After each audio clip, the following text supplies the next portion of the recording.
भगवान श्री कृष्ण ने फाटक खटखटाया, विदुरानी ने पूछा कौन? जैसे पूछा कौन, भगवान श्री कृष्ण बोल पड़े, मैं कृष्ण। जैसे कहना था कृष्ण, फिर सुधि नहीं रही, ख्याल नहीं रहा। फाटक खोले, भगवान के चरणों में नतमस्तक हो गई। जैसे चरणों में नतमस्तक हुई तो भगवान श्री कृष्ण ने कहा, चाची बहुत जोरों की भूख लगी है, का क्या खिलाओ, मेरे घर तो कुछ नहीं है। का चाची अंदर भी नहीं बुलाओगी? जैसे कहा चाची अंदर भी नहीं बुलाओगी तो अंदर प्रवेश के, आप विराजो, आपका ही घर है, अंदर विराजे। अब जैसी स्थिति थी उनको कोई तन की सुधि नहीं थी, कि ख्याल नहीं था। अंदर प्रवेश किए और जैसे अंदर प्रवेश किए, का चाची तुम कहती कुछ नहीं, केला का तो घोर रखा है। कहा प्रभु विराजो, मुझसे बड़ी भूल हो गई। अब ये देखिए सुधि भी नहीं है कि विराजने के लिए बोल रहे हैं। विराजने के लिए चटाई बिछावन कुछ तो होना चाहिए। कहा विराजो, मुझे तो कुछ ख्याल ही नहीं था। जैसे कहा विराजने के लिए, भगवान श्री कृष्ण जमीन पर बैठ गए। और विदुरानी सुलभा प्रेम में बावली, केला छील छील कर आंखें बंद है, मानो हृदय से भगवान के रूप को निहार रही है। केला छील छील करके केला तो नीचे फेंकती जा रही है, और छिलका किनके हाथ में? भगवान के हाथ में। अब भगवान भी इतने प्रेम में विह्वल कि केला के छिलका को मस्ती से खाए जा रहे हैं। तब तक विदुर जी पहुंचे। विदुर जी ने देखा भगवान आए हैं, नीचे बैठने को दिया और केला नीचे गिरा पड़ा है, छिलका भगवान के हाथ में, छिलका चबा रहे हैं। कहा सुलभा, अरे तू बावली हो गई है, इतने भी सुधि नहीं। ढांटा कस करके विदुर जी ने, और झट से विदुर जी महाराज गए और चटाई ला करके बिछाए। कहा विराजो प्रभु, आपने मुझसे बड़ी भूल हो गई, विराजो। झट से चटाई पर बैठने के लिए दिया। और विदुर जी कहां बैठ गए? जमीन पर। यानी बड़ों के सामने, गुरुजनों के सामने समकक्ष नहीं बैठना चाहिए। देखने से कुछ शिक्षा लेनी है, आशीर्वाद लेना है, तो उनके चरणों में बैठने का सौभाग्य प्राप्त करना चाहिए। विदुर जी जमीन पर बैठ गए और केला छील करके, प्रभु आपने बड़ा कष्ट पाया, केला के छिलका को खाया। अरे बावली, केला तो खिलाना चाहिए, छिलका खिला रही हो। तो छिलका नीचे फेंक करके केला को जैसे हाथ में दिया, भगवान ने केला को मुंह में डाला। कहना पड़ा भगवान कृष्ण को कि जो स्वाद केला के छिलका में था, वो स्वाद केला में नहीं। ये प्रेम का प्रतीक है। और मैं बता दूं, प्रेम और भक्ति में कोई अंतर नहीं है। जगत से प्रेम आसक्ति कहलाती है और परमात्मा से प्रेम भक्ति कहलाती है। आसक्ति दुख का कारण है तो भक्ति सुख का कारण है। बस अंतर इतना ही है कि प्रेम को दिशा देने की जरूरत है। यदि जागतिक विषयों में, जागतिक वस्तुओं में, व्यक्तियों से आपने प्रेम किया है तो स्वाभाविक उन वस्तु व्यक्ति के प्रति आसक्ति, तदात्म लगाव रहेगा। लेकिन वही प्रेम यदि परमात्मा से अपने जोड़ा है तो भक्ति आपके सुख का कारण होगा। तो भगवान प्रेम के भूखे होते हैं। और यदि भूखे नहीं होते, जाति पाति से भक्ति पूरी होती, तो महाराज युधिष्ठिर ने राज्य से यज्ञ किया जिसमें 88,000 महात्मा ब्राह्मणों ने भोजन किया था, परंतु यज्ञ की सफलता नहीं हो पाई। यज्ञ सफल कब हुआ? जब स्वपक्ष भगत ने मात्र एक ग्रास खाया, एक कौर खाया, 1 घंटा बजा। स्वपक्ष बिनु घंट न बाजा। इसलिए भगवान ने साफ शब्दों में कहा कि जाति पाति कुल धर्म इन तमाम चीजों को नहीं मानता। भगवान ने एक ही जाति बनाई है, वो है मानव जाति। आज लोग पंथ पंथाएं, वो छोटे जाति वाले, वो बड़े जाति वाले, ये जाति जाति में बट रहे हैं। मैं सभी से प्रार्थना करना चाहूंगा, हृदय से एक पवित्र भाव के बंधन में बंधो। हम सभी ईश्वर के संतान हैं और ईश्वर ने मुझे मानव बनाया है। जाति बनकर के अपने जीवन को बर्बाद मत करिए। भगवान ने साफ शब्दों में कहा कि मुझे जाति पाति कुल धर्म इन चीजों से कोई मतलब नहीं है। हरि को भजे सो हरि का हुई। साफ शब्दों में भगवान ने कहा भक्तिहीन नर सोई कैसा, बिनु जल बारिद देखे जैसा।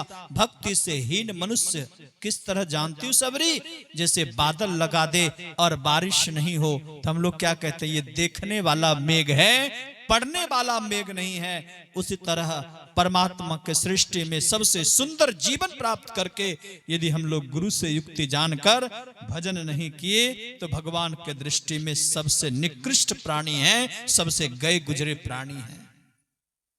याद रख लीजिए। सबरी ने भगवान से कहा कि मैं इसलिए भी नीच हूं क्योंकि मैं नारी हूं, और नारी तो नीच होती है ना प्रभु। भगवान ने कहा कि नहीं सबरी,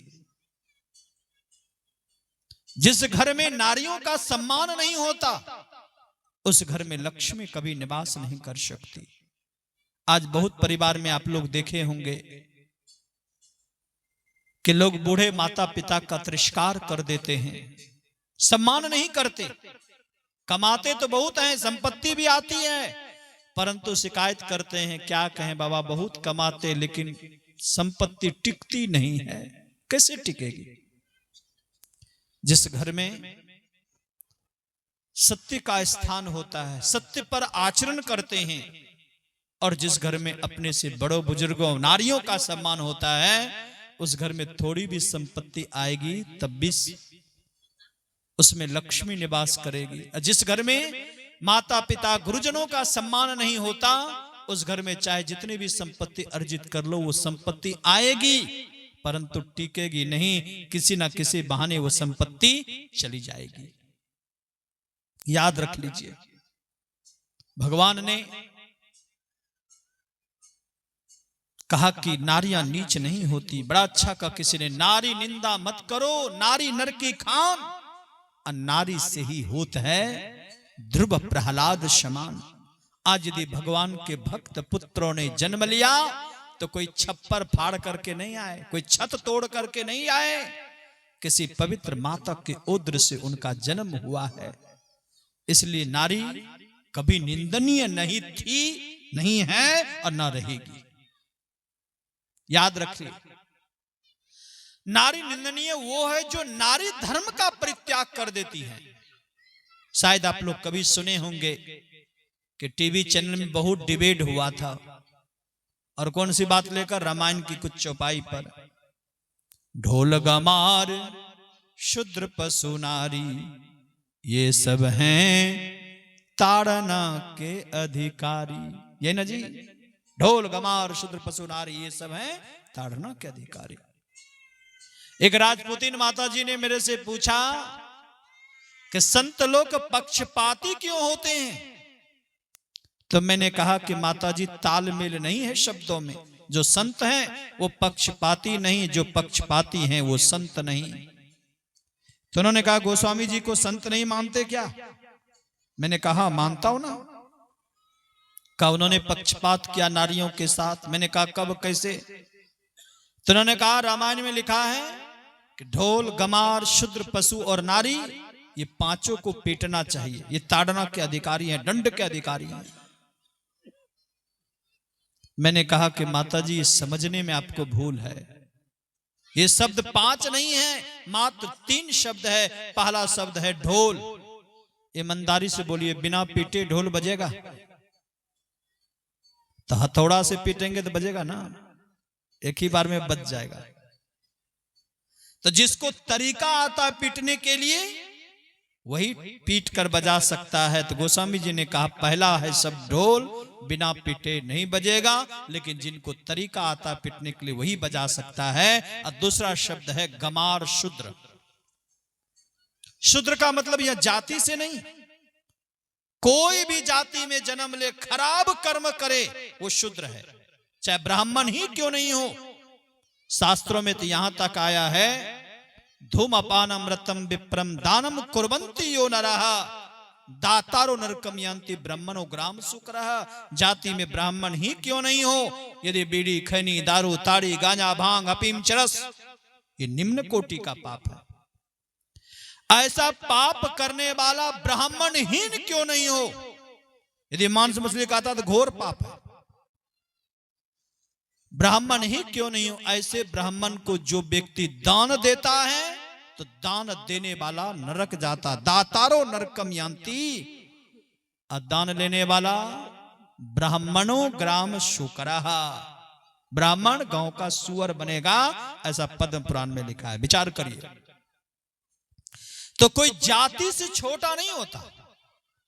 जो खराब कर्म करे वो शूद्र है। सीधी शब्दों में किसी भी जाति में जन्म ले, खराब कर्म कर रहा है वो शूद्र है। लेकिन खराब कर्म करने वालों को यदि कोई व्यक्ति समझाने वाले मिल जाए कि तुम जो कर रहे हो खराब कर्म है, नहीं करना चाहिए, यदि समझ करके खराब कर्मों को छोड़ दे तो उनको तब शूद्र नहीं कहेंगे। वाल्मीकि क्या था? महाशूद्र था कि नहीं था? जिनके संबंध में कथा आती 7.5 मन जनों इकट्ठा हो गया, इतना था, इतने लोगों को मारा था। तो सिर्फ जनोधारी को, बिन जनोबला को नहीं मारा होगा। उतने बड़े पापी जब भगवान नारद के चरणों में गए और नारद जी ने शिक्षा दी, ज्ञान दिया, कुमार को छोड़कर उन्होंने साधना की। आज भी हम लोग लेखनी उठाने से पहले आदि कवि वाल्मीकि का स्मरण करते हैं। विचार करिए। कोई कहेंगे शूद्र, वो तो संत हैं, वो नमन करने योग्य हैं। हम लोग नमन करते हैं। विचार करिए। संत लोग कहते हैं कि जाति से कोई शूद्र नहीं, कर्म से जो शूद्र हो, अकर्म से जब शूद्र हो और उसको समझाने पर बात समझ में आ जाए, सारी शुद्रता यदि छोड़ देता है तो शूद्र नहीं। लेकिन कुछ लोग ऐसे होते हैं, खराब कर्म करेंगे भी, समझाओ तो उल्टे डपट जाएंगे। खराब करता हूं मैं अपने लिए करता हूं, तुम कहने वाले रोकने वाले कौन होते हो। समझाने पर भी जो बात नहीं समझे, कुमार को नहीं छोड़े, तो गोस्वामी जी ने कहा वो शूद्रों में गमार है। और गमार लोगों को बात की भाषा समझ में नहीं आती, उसको दंड की भाषा समझ में आती है, यानी लात की भाषा समझ में आती है। उसको दंड देकर सुमार्ग पर लाना चाहिए। ये दूसरा शब्द है। और तीसरा शब्द है पशु नारी। पशु नारी वो है जो एक पति को छोड़कर परपुरुषों के साथ गलत संबंध स्थापित करती हैं। अर्थात जो स्त्रियां सतीत्व धर्म का परित्याग करके व्यभिचारिणी हो गई हैं, जो परपुरुषों के साथ गलत संबंध स्थापित करती हैं, वो नारी नहीं, नारियों में पशु है। जैसे पशु को रिश्ते नाते संबंध किसी से भी कुछ नहीं, किसी के बाद साथ भी शारीरिक संबंध पशु बना लेता है। उसी तरह जो स्त्रियां एक पति को छोड़कर पर पुरुषों के साथ गलत संबंध स्थापित करती हैं, वो स्त्री नहीं है, स्त्री में पशु है। और गोस्वामी जी कहते हैं जिस स्त्रियों के अंदर पशुता का गुण भर गया है, ऐसे स्त्रियों को दंड देकर सुमार्ग पर लाना चाहिए। वो माता जी ने हाथ जोड़ करके कहा, गुरुजी अब तक मैं भ्रम में जी रही थी, आज मेरे समस्या का समाधान हुआ। स्त्रियां नीच नहीं होती, स्त्रियां तो सांडली भी थी, स्त्रियां तो सावित्री भी थी। जिस सावित्री ने अपने पति के जीवन रक्षा ही नहीं बल्कि अपने माता पिता के खोए हुए राज्य को, उनकी आंखें वापस कर लिया। आप लोग सब लोग जानते हैं कि एक राजा था जिनका राज्य च्युत हो गया था, उनका एकलौता बेटा जिनका नाम था सत्यवान, और सावित्री ने सत्यवान को मन से वरण कर लिया था, मन से वरण कर लिया था पति के रूप में। नारद जी ने जानकारी दी, इनकी आयु बहुत अल्प है, बहुत कम दिनों की वो मेहमान है। सावित्री ने कहा कि मैंने वन से वरण कर लिया है पति के रूप में, और यदि सत्यवान को छोड़कर किसी और के साथ यदि मेरी शादी होती है तो व्यभिचार हो जाएगा। मनसा वाचा और कर्मणा, मन से, वचन से और कर्म से, ये 3 तरह से कर्म बनता है। मैंने वन से वरण किया है, और यदि मैं दूसरे के साथ मेरी शादी होगी तो व्यभिचार होगा, चाहे पति जैसे भी हैं, परंतु मैं उन्हीं के साथ शादी करूंगी। नारद जी की भी बात को नहीं माना। ये 2-4 बच्चे छत पर जाकर शोरगुल करते हैं, इसको थोड़ा समझाइए ना, घर वाले नहीं समझ सकते। बोलिए श्री सद्गुरु।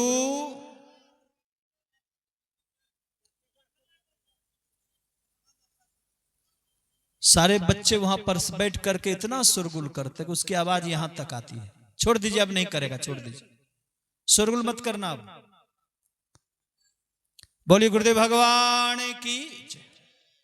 सावित्री ने नारद भगवान से कहा कि मैं व्यभिचारिणी नहीं होना चाहती।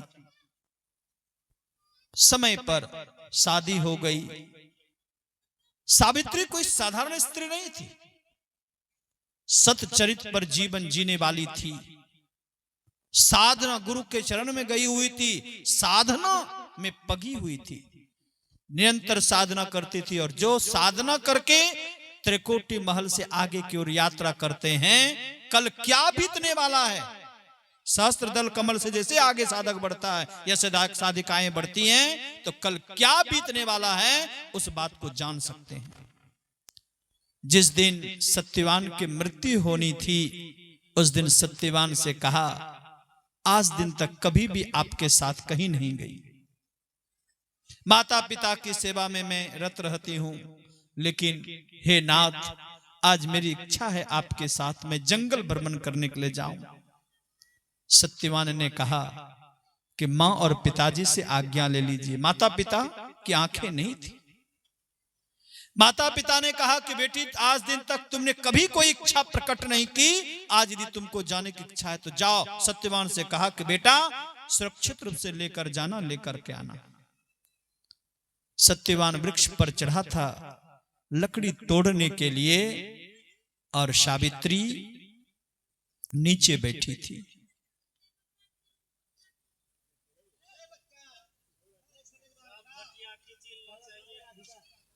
बोलिए श्री सद्गुरु महाराज की जय। आखिरकार सत्यवान ने कहा कि देवी, मेरे सिर में दर्द हो रहा है, चक्कर सा आ रहा है। सावित्री ने कहा, विलंब मत करिए, जल्दी से उतर जाइए। और वृक्ष पर से उतरे और सावित्री जंघे पर पति के सिर को रख दिया। सिर सहलाने लगी। उनका तो अंत समय था। पहले यमराज आया, लेकिन उस दिव्य आभा की प्रतिमूर्ति सावित्री के पास ठहरने की क्षमता नहीं हुई, वो लौट कर चले गए। तब धर्मराज आया और धर्मराज सत्यवान के लिंग शरीर को लेकर जाने लगे। सावित्री कोई साधारण तो थी नहीं, इन्होंने भी शरीर का परित्याग कर दिया और उनके साथ साथ चलने लगी। तभी धर्मराज ने कहा कि बेटी, तुम क्यों जा रही हो? कहा, जब मेरे पति नहीं है तो मैं क्या करूंगी? जहां मेरे पति रहेंगे वहीं मैं रहूंगी। शास्त्रों में आया, पति ही पत है, पति ही गत है, पति बिनु विपत्ति हजार, और पति के बिना सुना है संसार। उन्होंने कहा कि नहीं जा सकती, तुम यदि वरदान मांगना चाहो तो वरदान मांग लो। तो सावित्री ने वरदान मांगा। क्या वरदान मांगा? मेरे 100 औरस पुत्र को मेरे सास ससुर सोने की कटोरी में दूध भात खाते हुए देखे। मात्र एक वरदान। धर्मराज ने बिना विचार किए कहा, ऐसा ही होगा। धर्मराज लिंग शरीर को लेकर जाने लगे। सावित्री साथ हो गई। कहा, अब क्या चाहती थी? और वरदान चाहिए तो मांग लो।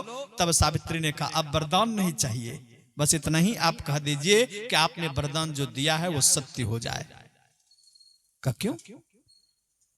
तब सावित्री ने कहा कि मैंने मांगा है कि मेरे 100 औरस पुत्र, औरस पुत्र कहते हैं जो पति पत्नी के संयोग से पुत्र की प्राप्ति होती है, 100 औरस पुत्र। और जब मेरे पति के शरीर को लेकर जा रहे, लिंग शरीर लेकर जा रहे हैं, पति जीवित नहीं रहेंगे तो 100 बेटा होगा कैसे? धर्मराज ने कहा कि देवी, मैं हार गया, तू जीत गई। एक वरदान मांगा। क्या? 100 औरस पुत्र को, मेरे 100 औरस पुत्र को मेरे सास ससुर सोने की कटोरी में दूध भात खाते हुए देखे तो 100 बेटा हो गया। और सोना का कटोरी किसके पास होगा? भिखमंगा के पास, कोई राजा महाराजा के पास। तो राज्य जो खोया हुआ था, राज्य लौट गया। सोने की कटोरी में मेरे सास ससुर दूध भात खाते हुए देखे, अर्थात दोनों सास ससुर की आंखें चली गई थी तो दोनों आंखें भी आ गई। देखिए, राज्य भी लौट गया, पति भी लौट गए, 100 बेटा भी हो गया और माता पिता की आंखें भी आ गई। ये साधारण स्त्रियों से संभव है? विचार करिए, वो भी तो स्त्री थी। सांडली के संबंध में आप लोग सुने होंगे, उनके पति कोढ़ रोग से पीड़ित थे और सिर्फ मन तन से कोढ़ी थे सो नहीं, मन से भी एक नंबर के पापी थे। यानी व्यभिचार करने के लिए अपनी पत्नी से कहते, मेरे कंधे पर, तुम अपने कंधे पर बिठाकर वेश्यालय ले चलो। बहुत समझाने पर भी उनके पति मानते नहीं थे, लेकिन पति की सेवा के लिए अपने पति को कंधे पर बिठाकर वेश्यालय गणिकाओं के पास लेके जाते थे। संजोग लेकर जा रहे थे, एक ऋषि थे जिनका नाम था मांडव ऋषि, बाद में उनका नाम पड़ा अनिमांडव। मांडव ऋषि बैठकर साधना कर रहे थे। अब पैर जो लटकते जा रहा था, मांडव ऋषि के शरीर से टकरा गया। शरीर जो हिला तो मांडव ऋषि के गुदा में फाल था। कथा बहुत लंबी है। मांडव ऋषि साधना कर रहे थे और चोर ने राजा के घर चोरी की, सामान बरामद हुआ। कहां? तो चोरों को कहीं छिपने का जगह नहीं मिला तो मांडव ऋषि की कुटिया पर रख दिए। एक पैर पर खड़े होकर के मांडव ऋषि साधना कर रहे थे।